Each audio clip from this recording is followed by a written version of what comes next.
Marcus Aurelius once said, "You have power over your mind, not outside events. Realize this, and you will find strength." Are you familiar with the frustration of a cluttered mind, the agony of indecision, or the paralysis that comes with overthinking?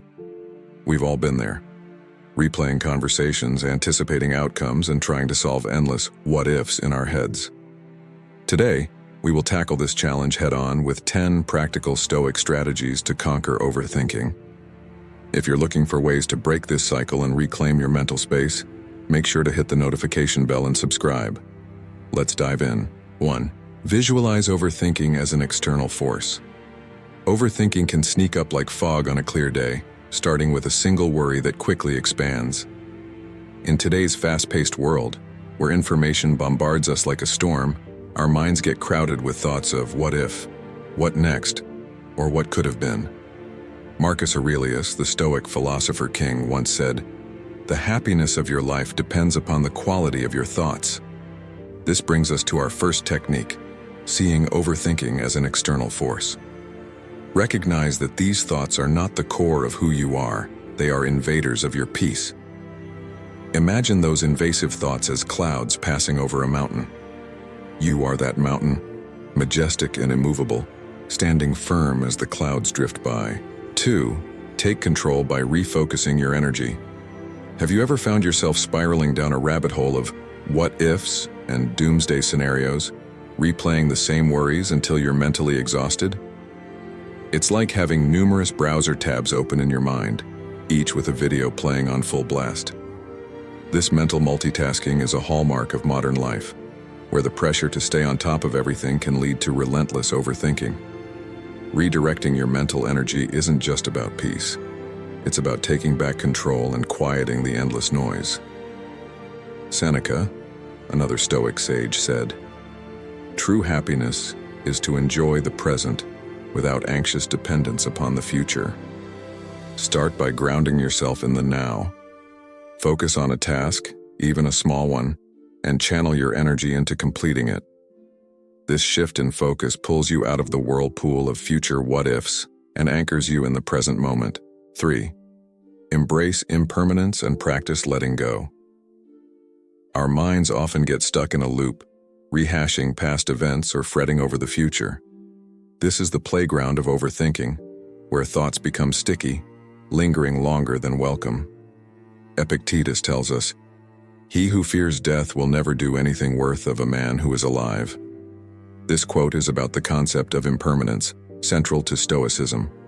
Everything changes, including the persistent thoughts in our heads. Embracing impermanence means understanding that thoughts come and go. They are not eternal. Cultivate a habit of letting go, envisioning a river where each thought is a leaf drifting away. This practice transforms your relationship with your thoughts, creating a newfound mental space and quietness beneath the noise of overthinking. 4. Create a worry period. Worries can nag at the back of our minds, persistent like the hum of a refrigerator. These worries can hijack our thoughts at any hour, often when we need to concentrate or relax. Epictetus said, "If you want to improve, be content to be thought foolish and stupid." This reminds us to prioritize peace of mind over worry. Create a worry period, a specific time each day, maybe 20 minutes in the afternoon, when you allow yourself to focus on your worries. During this time, scrutinize your worries, understand their roots, and maybe jot them down. This focused session reveals that many worries are like shadows, seemingly large but without much substance. When the worry period ends, move on. By compartmentalizing in this manner, you regain control over your day. 5. Break down overwhelming thoughts into actionable steps. When overthinking strikes, it can feel like carrying the weight of an enormous boulder. Marcus Aurelius offered, "The impediment to action advances action. What stands in the way becomes the way." Transform overwhelming thoughts into actionable steps. Break down a big worry or complex problem into smaller, manageable pieces.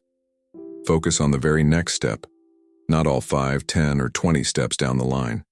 Acting on just one small step redirects energy from worrying to doing, building momentum. This method teaches patience, resilience, and trust in your ability to confront challenges head-on. 6. Shift your perspective to gratitude. Our minds often lure us into overthinking about what we lack, what could go wrong, or what we have yet to achieve. Seneca said, "True happiness is to enjoy the present without anxious dependence upon the future." Shift your perspective from lack to abundance by practicing gratitude. Acknowledge 3 things you're grateful for each day. They don't have to be grand, just genuine. This practice pivots your mind from overthinking to appreciation for what is right now in your life, enriching your daily experience and transforming your inner dialogue. 7. Focus on effort, not outcome. Overthinking often stems from focusing on future outcomes and their possibilities of failure and disappointment.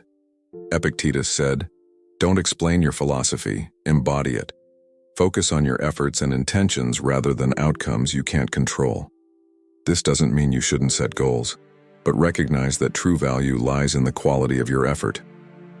Whenever you overthink potential results, redirect your thoughts to your effort. Are you doing your best? Are you acting with good intent? This focus on effort liberates you from overthinking, allowing you to be present in the process. 8. Practice voluntary discomfort. Our minds often lead us into overthinking when faced with potential discomfort or change. Marcus Aurelius remarked, "The art of living is more like wrestling than dancing." Practice voluntary discomfort by engaging with challenges head-on. Start with small actions that disrupt your routine, like taking a cold shower or walking instead of driving. This isn't about punishment, but showing yourself that discomfort isn't as scary as it seems. Voluntary discomfort increases comfort with life's uncertainties, reducing overthinking and building inner strength. 9. Reflect on the transience of life. Overthinking often occurs when we zoom in too closely on the details of our lives, losing sight of the bigger picture. Seneca wrote, "We are not given a short life, but we make it short, and we are not ill-supplied, but wasteful of it." Reflect on the fleeting nature of existence. Each moment spent overthinking is a moment not fully lived. Consider your life in its entirety and recognize that many worries are transient. Contemplating the transience of life helps prioritize experiences and concerns, aligning attention with the present. 10. Seek wisdom from outside yourself. Our minds can feel like a maze, each turn leading to more confusion and overthinking. Seneca said, "Consult your friend on everything, especially on those matters concerning yourself." Seeking insight from outside ourselves can break the cycle of rumination. Look for trusted opinions, whether from friends, mentors, or literature. Sharing your thoughts provides clarity and opens the door for objective feedback. This reminds us that human connection is invaluable. Let the wisdom of others guide you out of overthinking, making the puzzle easier to solve. Which of these methods resonated with you? Let us know in the comments. Today's insights are stepping stones in our shared path of intellectual growth. If you value the pursuit of wisdom, please subscribe and give the video a thumbs up. Together, let us persist on this path, constantly seeking the wisdom the Stoic masters have set before us.